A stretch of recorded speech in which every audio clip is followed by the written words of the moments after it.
Welcome to target exam के Hindi series के दूसरे अंक में आप सभी का स्वागत है। आज हम पढ़ने वाले हैं व्यंजन एवं स्वर का वर्गीकरण उनके उच्चारण स्थान के आधार पर। किसी भी, चाहे वो व्यंजन हो या स्वर हो, उनके वर्गीकरण उच्चारण के आधार पर, उच्चारण स्थान के आधार पर उनके वर्गीकरण से सदैव 2 से 3 क्वेश्चन हर एग्ज़ाम में पूछे जाते हैं। तो हम शुरू करते हैं। सबसे पहले व्यंजन का वर्गीकरण उनके उच्चारण स्थान के आधार पर।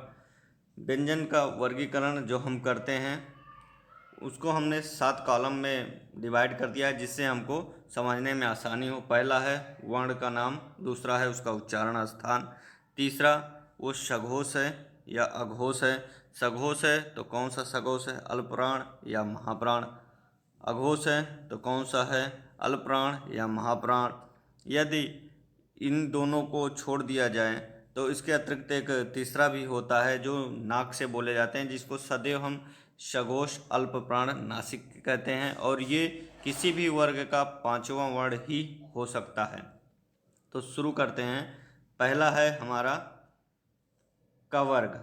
कवर्ग की यदि हम बात करते हैं तो ये कंठ से बोला जाए, उच्चारण स्थान इसका कंठ है और इसका वर्ण नाम जो है वो कंठ है। उच्चारण स्थान कंठ और वर्ण का नाम कंठ है।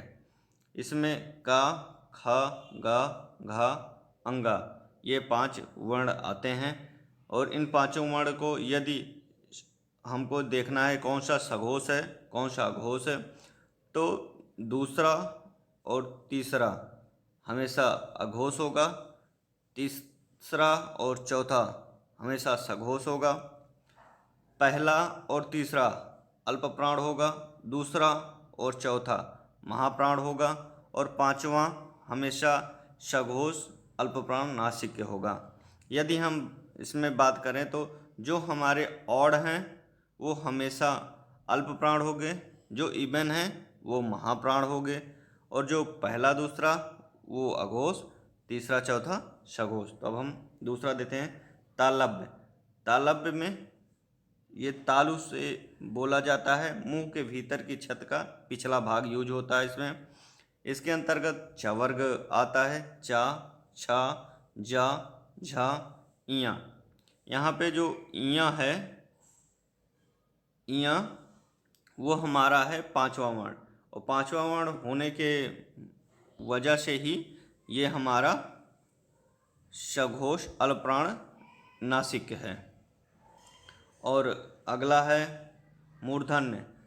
मूर्धन्य मुंह के भीतर की छत का अगला भाग इसमें प्रयोग होता है। इसके अंतर्गत आता है टवर्ग, टा, ठा, डा, ढा और अड़ा। दंत ऊपरी दांतों के निकट से इसका उच्चारण स्थान है ये, और इसका वर्ण नाम दंत है, जिसके अंतर्गत तवर्ग आता है, ता, था, दा, धा और ना। ओष्ठ दोनों ओठों को मिलाकर बोला जाता है, पा, फा, बा, भा, मा, अर्थात पवर्ग। तालव्य, तालु मुंह के भीतर की छत का अगला भाग इसमें यूज होता है। इसके अंतर्गत आता है शा और या। यहाँ से सदैव क्वेश्चन पूछे जाते हैं कि जो शा या जो है वो किस उनका उच्चारण स्थान क्या है, और वो उनका वर्ण नाम क्या है। तो उनका वर्ण नाम है तालव्य, और मुंह के अगले भाग से इनका उच्चारण होता है, जिसे हम कहते हैं तालु। यदि शा का पूछा जाएगा तो ये अघोष महाप्राण है, और या सघोष अल्पप्राण है। अगला है वात्स्य। दंत प्लस मसूड़, दांतों के मूल से ये बोला जाता है शा, या और रा। सा, रा और ला। दंतोष्ठ ऊपर के दांतों का प्रयोग करते हुए हम निचले ओंठ का भी प्रयोग इसमें करते हैं, और वो इकलौता अक्षर है वा। और अगला है मूर्धन्य। भीतर की छत से अगला भाग का प्रयोग करते हुए बोला जाता है, जिसमें है शा।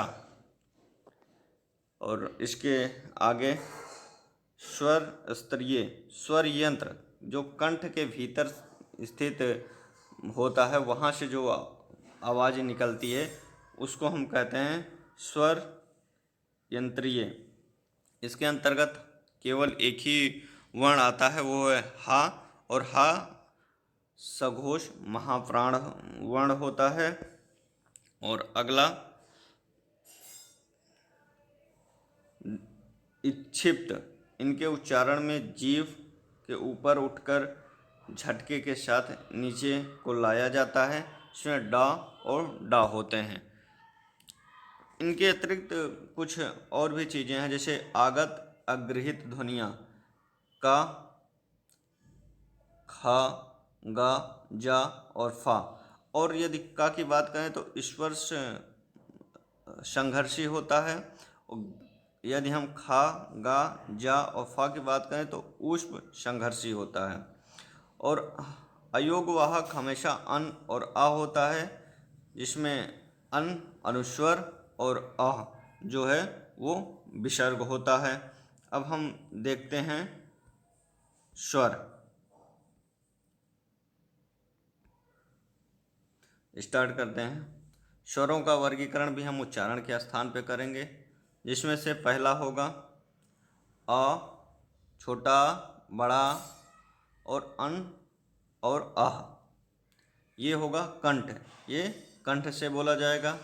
तालव्य, ये तालु से बोला जाएगा। ई, छोटी, बड़ी, छोटी और बड़ी। इसमें दो बार इसलिए रखा गया कि एक बार ये हास्य स्वर होगा, एक बार ये दीर्घ स्वर के, फिर इसके अंतर्गत भी इसको डिवाइड किया गया है। ये मौखिक स्वर हैं और ये अनुनासिक, ये नाक से बोले जाने वाले स्वर हैं। अगला मूर्धन्य। मूर्धन्य में कंठ प्लस तालु का प्रयोग होता है, या ओठ प्लस कंठ का प्रयोग करते हुए हम इसका डिफाइन करते हैं, जिसमें हास्य स्वर में री आती है, दीर्घ स्वर में ए, ओ और औ आता है। और ओष्ठ, जो जहाँ पे होठों का प्रयोग होता है, हास्यों में ऊ और दीर्घ में ऊ, बड़ा ऊ, छोटा ऊ हास्य में और बड़ा ऊ दीर्घ स्वर में आता है। अब अगली सीरीज में हम इससे बनने वाले क्वेश्चन को कवर करेंगे। यदि आपको हमारी वीडियो अच्छी लगी तो प्लीज़ शेयर कीजिए, सब्सक्राइब कीजिए और कमेंट कीजिए।